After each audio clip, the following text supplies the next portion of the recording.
couldn't sleep, and I don't know why. And then all of a sudden, finally I went to sleep.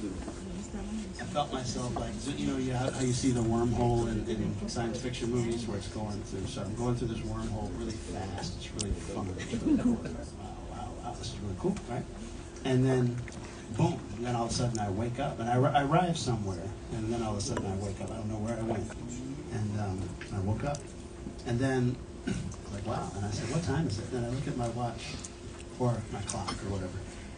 And it was like 10 after 9 or something like that, Chicago time, something like that. And then later that day I heard Monk had passed away at that exact same time. And later I found out it was actually in Englewood, New Jersey. And it's at a place that I play at, a hospital I play at. And anyway, and basically, so the story of Pananica, you know, I told that to Thelonious' son, and he never hired me again. Yes, it's like, I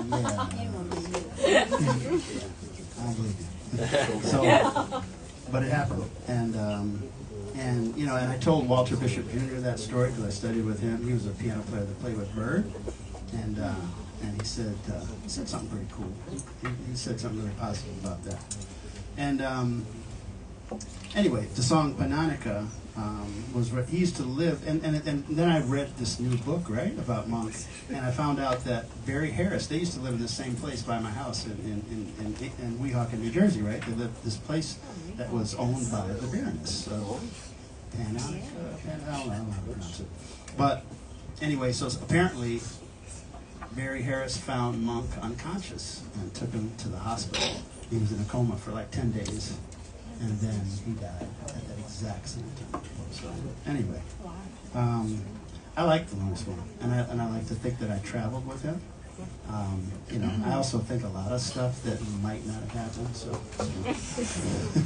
who knows? So anyway, you asked for it. So, all right. So this song was written for the Baroness, right? And he said Pananica was like, he likened it to a butterfly, a caterpillar turning into a butterfly. Anyway, this is our interpretation.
Cormac doesn't mind switching back and forth between electric and acoustic. So we're going to do a song, we're going to do the opening track for this record. It's called After Dark, by the way. Also like